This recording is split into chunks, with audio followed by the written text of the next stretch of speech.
Hello again, it's Tom here from Woodworking, and today I'm looking at the Makita mitre stand. Is it worth buying? What's the pros and cons? Stick with me and I'll take you through it.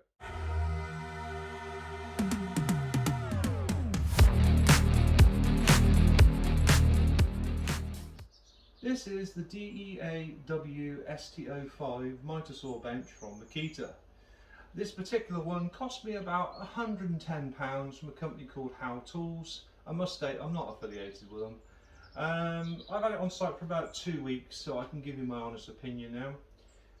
It is well built, but with that said, it is slightly heavy.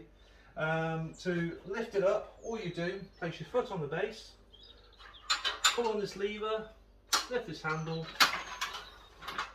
and it springs up into position, as you can see.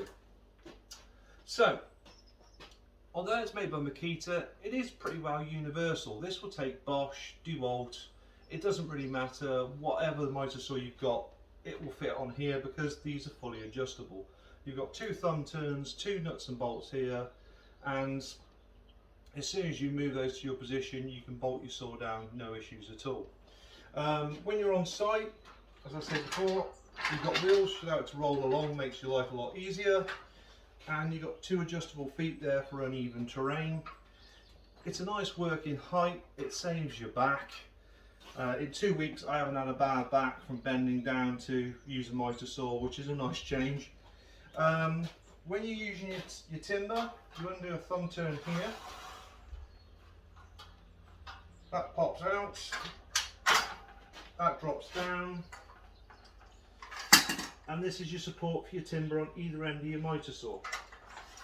And as you can see, it's nice and easy to set up. This end has a roller. This end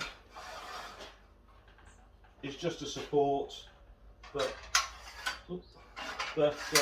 it's still nice and easy to use and very useful indeed, as you can see.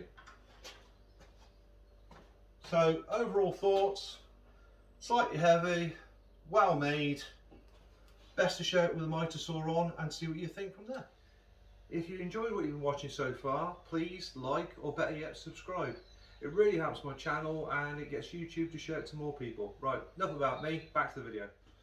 So, as you can see, now I've fitted the mitre saw. This is the Makita 18 volt version, which I showed in a video a few weeks ago. Great piece of kit, you should check out the video. Anyway, back to the bench. The only thing it doesn't come with are the fixing bolts. You have to pop to one of your local DIY stores and pick yourself up 2 bolts about 2.5 inches long, 4 washers, 2 wing nuts, and you're out of trouble. Fix it on, no problem at all. Or you could just use a couple of clamps, entirely up to you. I prefer the bolts, they're much more secure fitting. Anyway, as for the saw itself, from the floor to the top of your working area is approximately 900 millimeters, or in old money, about 35 inches. When the supports are fully extended, they go out to just over 2.7 meters, or again in old money, about 9 feet. So you've got plenty of support for pretty much anything you're going to do. The stand itself is pretty rigid. Obviously there's a little bit of wiggle because, well, it moves, but it does allow your saw to move in both directions. No obstructions, no issues. When you put your timber on, make sure your supports are lined up to support it nicely, and then cut away. No bending, no messing around, no bad backs. It makes such a difference on site. It's so much easier. Or even in the workshop, if you haven't got a bench lined up, use this, does exactly the same job. And another good feature is, if you just give me a second, I'll push these back in.